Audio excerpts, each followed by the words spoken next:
Have you ever imagined discovering out of nowhere that you have children you never knew existed?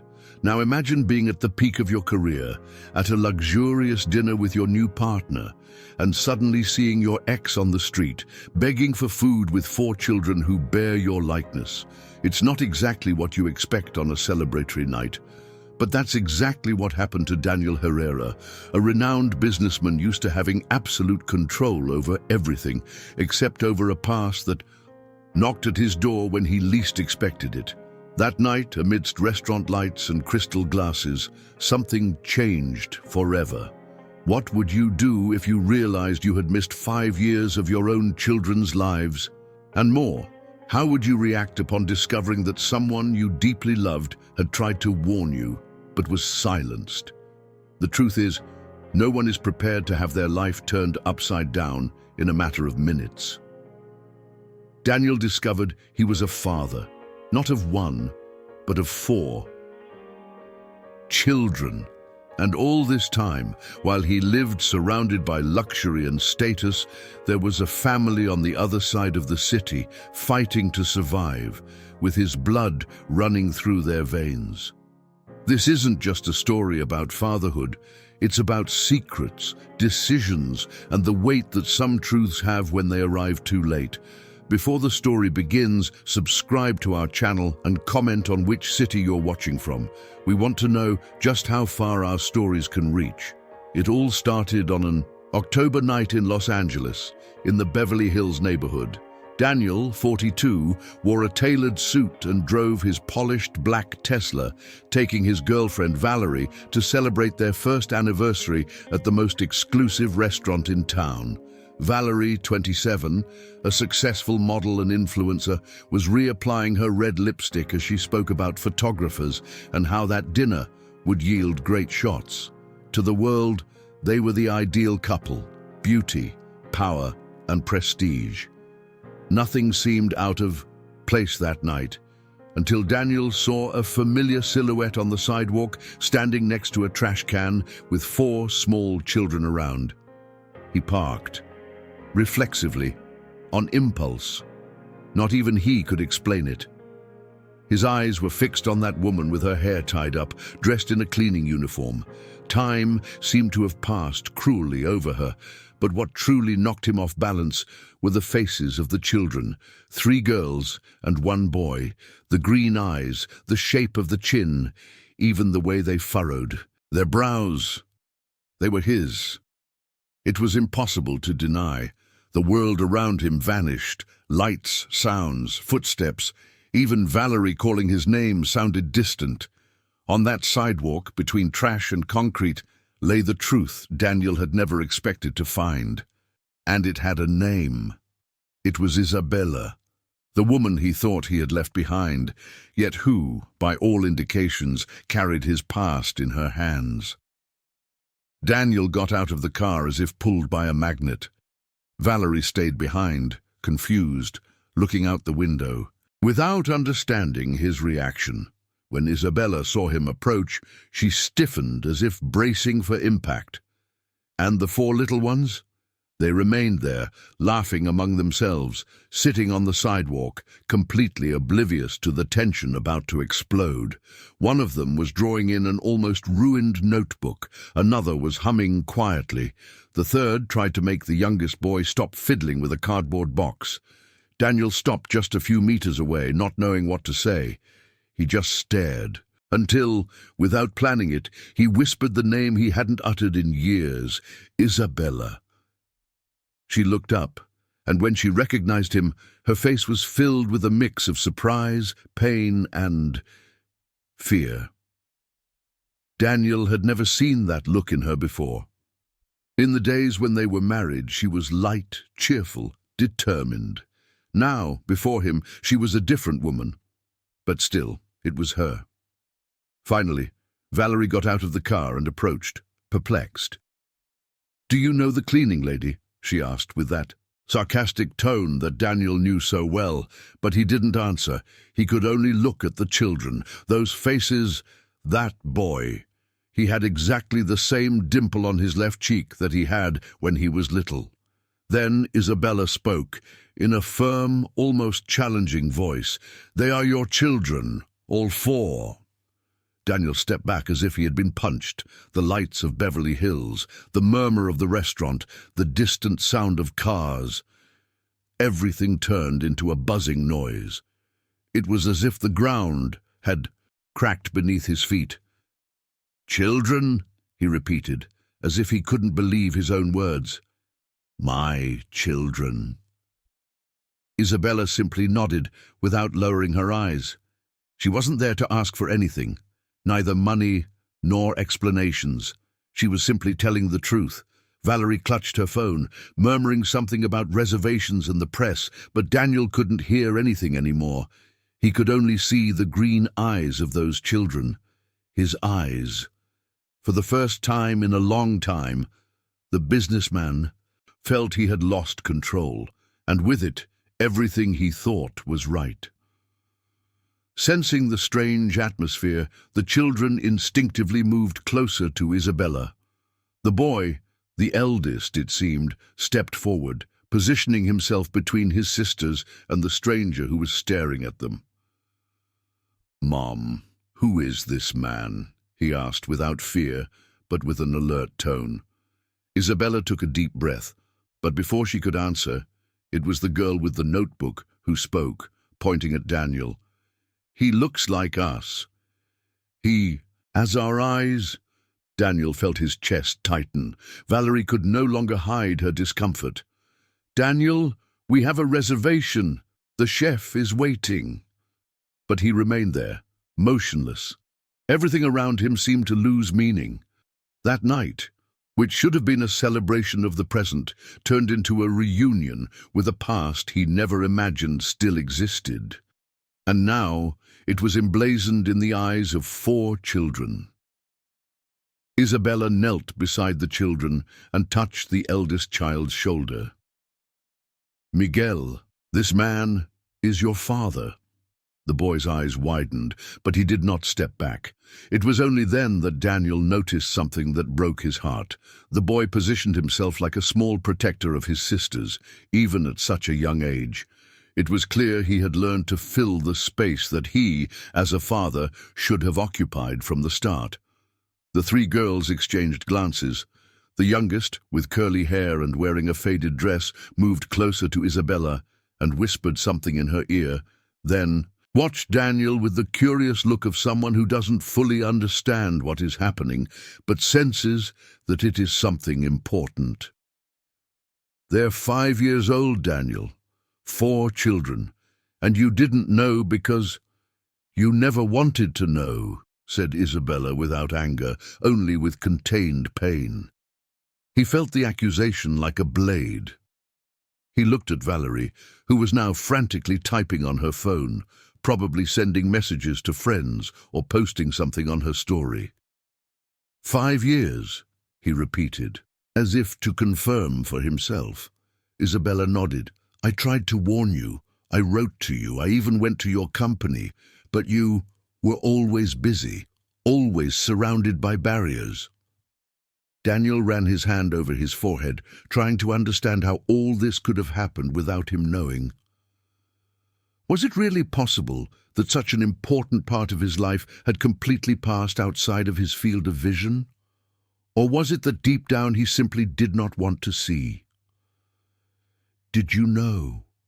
he asked softly. "Did you know they were mine?" Isabella gave a sad half-smile. "Since the first ultrasound." The bus that carried the restaurant employees was approaching, its illuminated sign and blinking interior lights in view. Isabella grabbed a worn-out backpack, slung it over her shoulders, and called the children. "Let's go." But Daniel, still trying to process everything, took a small wallet from his pocket and extended a card. "Please, call me.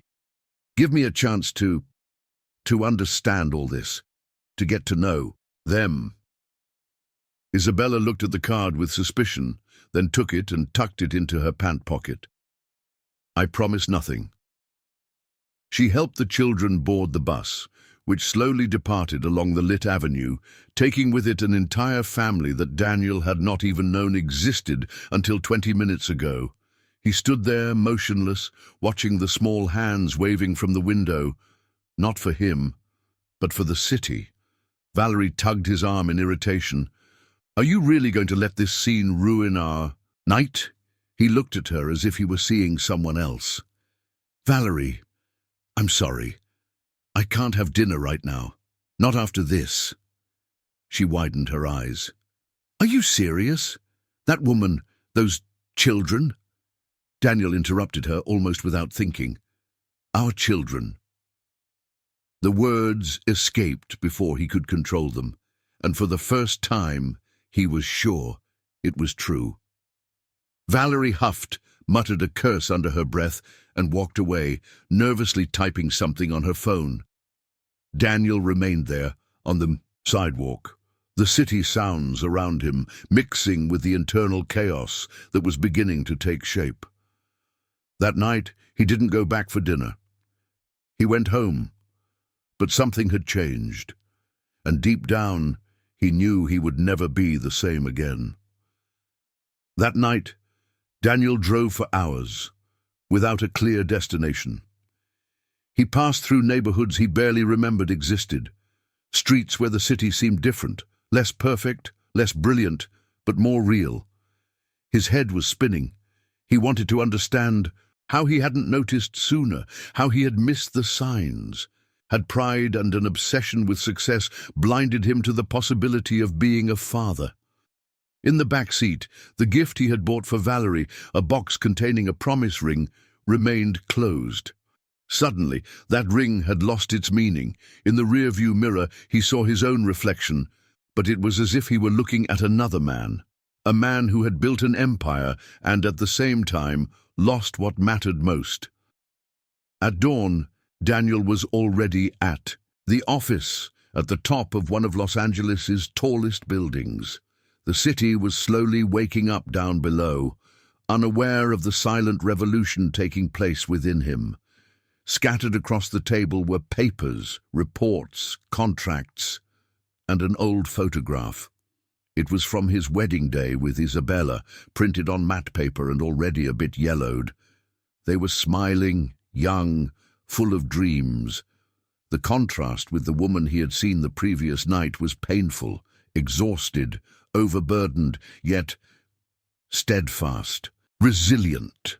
Daniel held the photo with both hands, trying to find a clue in it to how everything had been lost. And it was at that moment that the doorbell of the intercom rang. "Mr. Herrera, your mother is here." The entrance of Margaret Herrera, his mother, was anything but discreet, always elegant with her hair tied in a bun and expensive perfume filling the room. She entered the office with firm steps and an indignant expression. "What is this story I'm seeing on all the websites? You were spotted with Isabella, with children on the street." Daniel took a deep breath. "They are my children, Mum. 4. And yes, they are with Isabella." The silence that followed was heavy. Margaret sat down stiffly in the leather chair and crossed her legs. "This is absurd. That woman disappeared. If she were pregnant, she would have told you." Daniel glared at her. "She tried, several times, and she was blocked here, even by you." His mother did not answer immediately, but the expression on her face said it all. Daniel stood up and began pacing the room. "Did you read the messages, see the letters, or did you have someone ignore them for me?" Margaret adjusted the bag on her lap. "Everything I did was to protect you. The image of the family, the prestige. You were growing in business. A scandal like this," he laughed bitterly. "A scandal. You stole 5 years of my life with my children. 5 years." His mother maintained a calm tone, but the tension was evident. "Daniel, you needed to focus. Isabella was a distraction." "She was my wife," he shouted, "and now, because of your fault and my blindness, I lost all of it. But I won't lose what remains." He grabbed the phone and right then called his lawyer. "I want everything you can find out about Isabella's attempts to contact me, and I want it today." The phone had barely been hung up when the office door opened again. It was Valerie. She looked impeccable as always, but with eyes full of anger and frustration. "You just disappeared yesterday. You showed up on gossip sites with that woman with children. Can you explain what's going on?" Daniel was silent for a second, then responded firmly. "They are my children, Valerie. All four." She widened her eyes as if she had heard a blasphemy. "You must be joking. 4? With your ex?"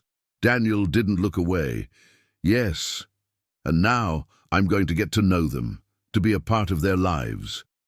Valerie shook her head, nervously laughing.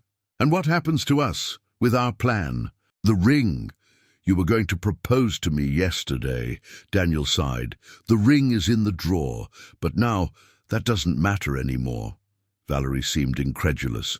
"So you're going to throw everything away because of a woman you left behind years ago and children you don't even know if they're yours?" The words hit the office floor like a stone. Daniel approached the desk, opened the drawer, and took out the ring. He placed it on the table between them. "The point is exactly that, Valerie. I didn't leave her. I was manipulated. I was deceived. I distanced myself out of pride, out of a lack of listening. And these children, they're mine. I saw it. I don't need a DNA test to know. They're my children. And now I'm not going to repeat the same mistakes." Valerie grabbed her purse, her eyes brimming not with sadness but with anger. "You're going to regret this, Daniel. The world doesn't forgive weaknesses." He smiled with a calmness she had never seen in him. "Being a father isn't weakness. It's what's going to save me." Hours later, with the documents in hand and the certainty that his mother had had every attempt by Isabella to contact him intercepted, Daniel got in his car and headed to the neighborhood indicated by his investigator. It wasn't Beverly Hills nor Westwood. It was East LA, a simple neighborhood with modest houses, cracked sidewalks, and wooden fences where children played with deflated balls. It was a world far removed from his own, but suddenly it felt more real. He stopped in front of a public school. He waited for the light to change, and soon the children began pouring out in groups, running, laughing, with colorful backpacks. And then he saw them. Miguel was in front, holding 2 backpacks. Lucia was beside him, singing softly. Carmen was reading something as she walked. Sophia was drawing while standing in the middle of the sidewalk. Daniel got out of the car with an accelerated heartbeat. It was as if he had traveled back in time and, at the same time, jumped years ahead in minutes. Miguel was the first to notice him. He immediately stopped and pulled his sisters back. "It's the man from the restaurant," he whispered. Carmen adjusted her glasses, watching cautiously. Daniel approached slowly. "Hi. I just wanted to see you again. Nothing more." The 4 stood still, analyzing him. Then, behind him, Isabella appeared. She was in uniform, probably coming off yet another work shift. "What are you doing here, Daniel?" Her voice wasn't aggressive, but firm. "I needed to see you, to really get to know you." She sighed. "That's not how it works. You can't just show up. They have a life, a routine, and you're not part of it." "Not yet," he replied. "But I want to be, if you let me." Isabella was silent for a few seconds. The fatigue on her face, the tension in her shoulders, was visible. But there was also something in her eyes that Daniel couldn't ignore. She still cared, even hurt, even wary. "They don't really know who you are, Daniel. They know they have a father, but they've never been exposed to that idea. I've protected them as best I could." He nodded. "I understand. I'm not here to intrude. Just give me a chance, a visit, a moment with them. I'll wait as long as it takes." Her eyes dropped for a moment. Then she pulled a crumpled piece of paper from her purse, scribbled an address and a time. Saturday at 10 a.m. But come alone. No gifts, no luxury car, nothing that tries to impress. Just come as the man I once knew. Daniel clutched that piece of paper as if it were a winning lottery ticket, and in a way, it was. On Saturday, he appeared exactly as she had requested. Simple clothes, an ordinary car, his hair less styled than usual. He climbed the 4 flights of stairs in an old building in downtown East LA and reached apartment 4B. He took a deep breath. On the other side were his 4 children, and, perhaps, a new chance to do everything differently. Isabella opened the door with a shy smile. She looked different without her uniform, lighter. "They're in the living room." The apartment was small but full of life. Drawings on the walls, scattered books, neatly arranged toys, the aroma of simple but good food. The children were there, each in their own corner, but attentive to his presence. Miguel watched him cautiously, sitting next to a pile of blocks. Carmen was reading a children's math book. Lucia was playing a small keyboard with headphones far too big for her, and Sophia, of course, was drawing. When Isabella spoke, all 4 turned around. "Children, this is Daniel, your father." Silence. Daniel knelt down, eye level with them.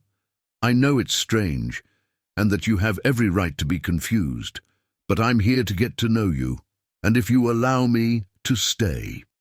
Sophia was the first to approach. She extended her drawing notebook. "I made several drawings of you, but I never knew if I was drawing it right." Daniel took the notebook and smiled. "It's perfect." The connection was beginning, fragile, but real. The following hours passed like a dream. Carmen showed the books she loved to read, and Daniel pretended to understand everything, just to see the pride on her face.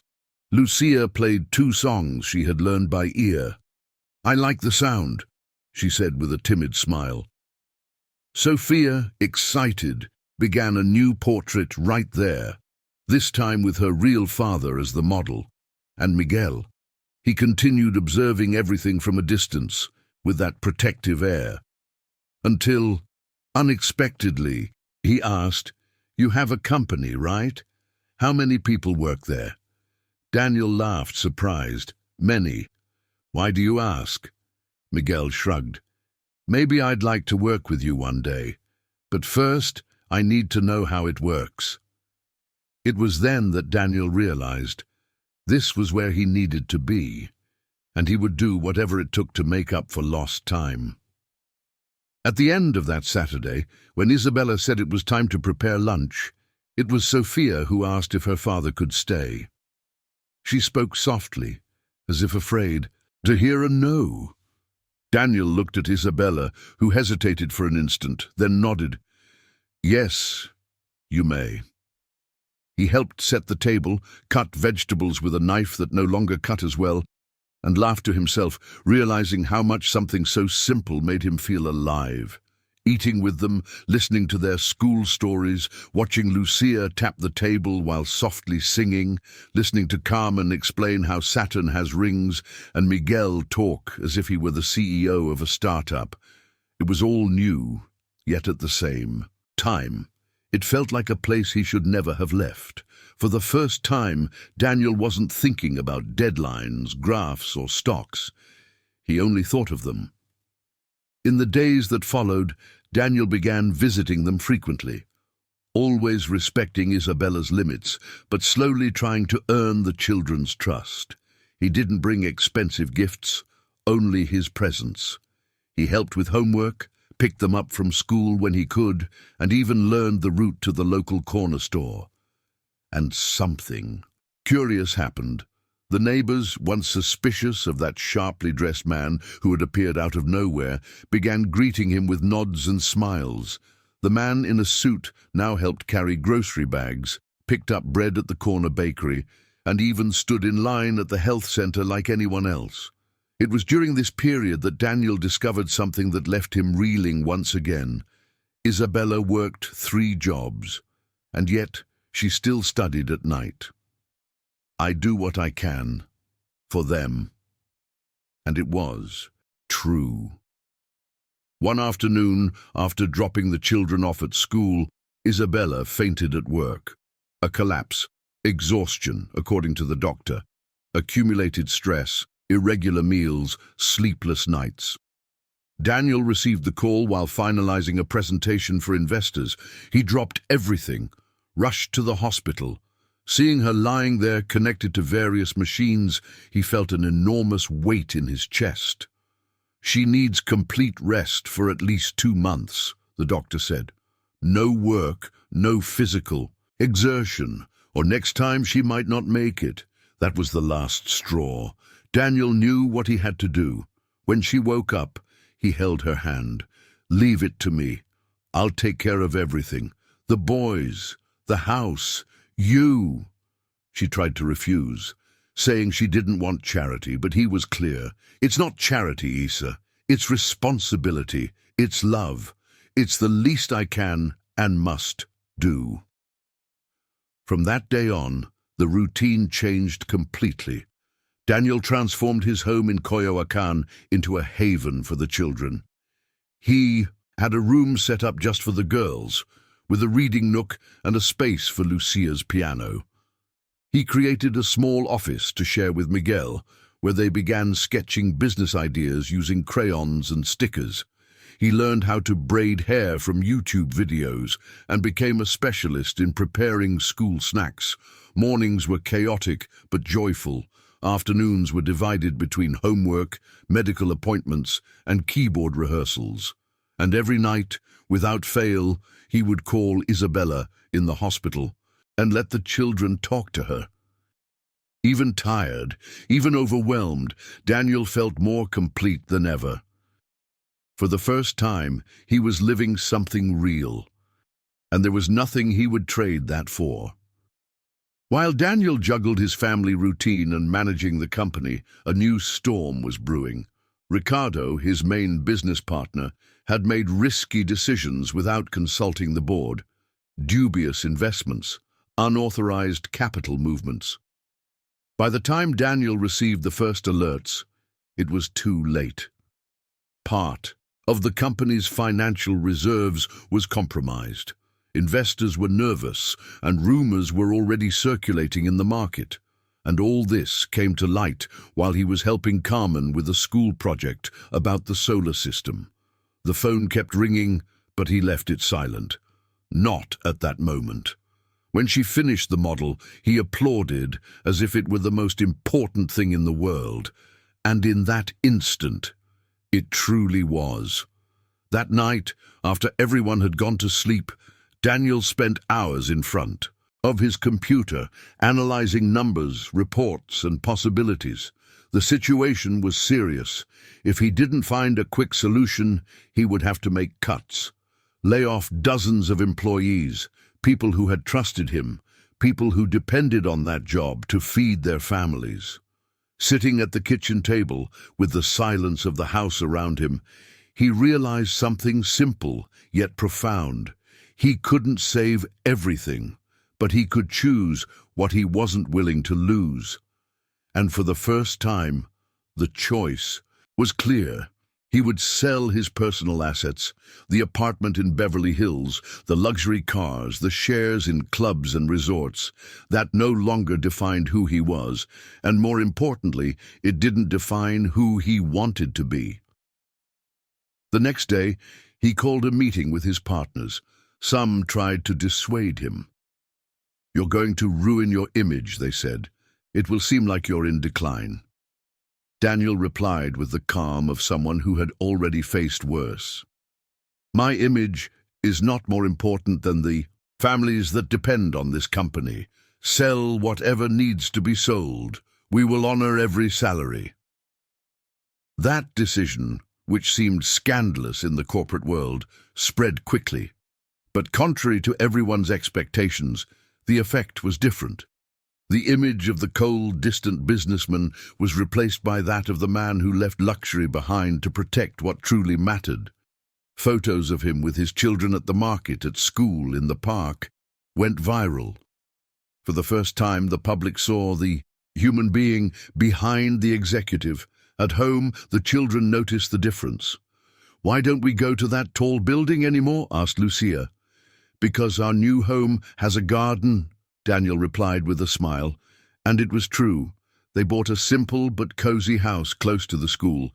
Sophia got a little art corner, Carmen a telescope, Lucia a digital piano, and Miguel got a desk next to his father's, with real paperwork, colorful folders, and even a calculator. The evenings turned into sessions of drawing, math, music, and conversation. Marisol, still recovering, followed everything via video. "You're doing better than I expected," she said one evening. Daniel replied sincerely, "It's because I have the best teachers in the world." It wasn't long before Margaret, Daniel's mother, reappeared, and as always, with a plan. She entered the office as if she still controlled everything. "Let's use this narrative to our advantage. Absent father who reunites with his children, a businessman who sacrifices everything for his family. The public loves a story like that." Daniel looked at her without leaving his seat. "No, we're not going to use my children as an image tool. Neither you nor anyone," she huffed. "So you're going to keep living like a ordinary citizen, in Coyoacán, in a small house, without private security, raising 4 children and driving to meetings all sweaty after dropping them off at school." Daniel smiled. "Yes, and it's the best role I've ever had. In my life." For the first time, Margaret had no immediate answer. Perhaps she was beginning to see that he was no longer the man she had molded. But not everything would be simple. Days later, Daniel received a legal notice. His own mother was filing a lawsuit to contest his capacity to manage the company. "Emotional decisions," the document stated, "unstable behavior." It was the same woman who had taught him to be ruthless, now trying to take everything from him, claiming he was no longer the same. And he wasn't, at least not in the way she thought. While the lawsuit was underway, Daniel remained steadfast in his routine with the children. Miguel began accompanying him to some meetings. Sophia designed a new logo for the company, which Daniel used in a presentation. Carmen, with her endless curiosity, helped put together graphs with the company's data. And Lucia, she played the piano during breaks, as if music could calm everyone around. One day, during a simple dinner at home, Miguel asked for a word. "Dad, we had a meeting." Daniel laughed. "You all. Me, my sisters. We want to help you with the company. But like, for real." Carmen explained she could review the numbers. Sophia offered to create visual materials. Lucia would compose a theme song. Daniel almost cried. "But what about school?" he asked. "After homework," Miguel replied seriously, "and on weekends." It was clear it wasn't just a joke. They wanted to be part of it. They were a part. In that moment, Daniel realized that despite the lost time, he could still build something. Not just a company, but a new foundation for everything, with love, with effort, with presence. And so it was that on the day of the hearing to decide whether he would continue leading the company, Daniel entered the courtroom holding his children's hands. Marisol was by his side, and even Margaret, seated with her lawyers, hesitated upon seeing the grandchildren enter with determination, each carrying something symbolic. Miguel, a report made with his father's help. Carmen, colorful graphs. Sophia, a board with the company's new visual identity. Lucia, with a small portable keyboard. One by one, neighbors, employees, and even school teachers were called as witnesses. They spoke of how Daniel was present, how he listened, participated, and changed. He wasn't an unstable man, he was a man in reconstruction. And for the first time, the court saw something that is rarely measured in numbers: character. The decision came out hours later. Daniel would maintain control of the company. The judge was straightforward. What is at stake here is not the lifestyle change of a man, but his ability to lead with consciousness and humanity. And, in this case, it is clear that his transformation is what saved this company. Margaret said nothing as she left the courtroom. For the first time, she seemed smaller than the imposing presence she once had.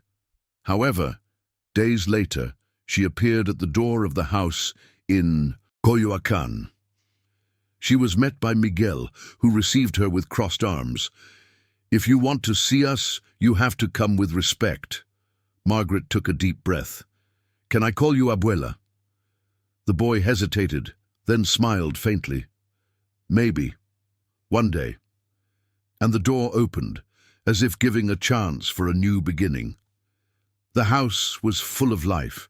Drawings on the walls, the smell of cake baking, toys scattered around the living room. Isabella, now recovered, was laughing with Sophia in the kitchen. Carmen was teaching Lucia how to do math with beans. Miguel sat next to Daniel, reviewing a proper presentation. It was a true family gathering. And there, sitting on the sofa with a laptop on his lap and a child in every corner of the house, Daniel understood what he had never comprehended before. Success does not reside at the top of a building, but within the walls where love is built every day. He was no longer the man who lived by the clock, the stock market, or gala dinners. Now he was a father, a partner, present, and none of that could be measured in spreadsheets. Months later, Daniel was invited to give a lecture on transformative leadership. He took the stage in a simple suit and with a sincere smile. "For a long time," he began, "I believed that being a leader meant making the coldest decisions based on the best numbers. Today, I understand that being a leader means knowing the names of your employees' children. It means recognizing that making mistakes is part of the journey, that starting over is for the brave, and that nothing, absolutely nothing, is more important than sitting on the floor with your children and listening to their day at school." The audience gave a standing ovation, and among the guests, there they were, Miguel, Carmen, Sophia, Lucia, and Isabella, with teary eyes and a smile of silent pride. This is the story of a man who lost 5 years, but gained a lifetime, of someone who traded stocks for hugs, goals for memories, meetings for family meals. It wasn't easy, it wasn't quick, but it was real. And perhaps in the end, that's what matters most, because sometimes all we need is one chance, just one, to do what's right. Daniel had that chance, and he grabbed it with both hands.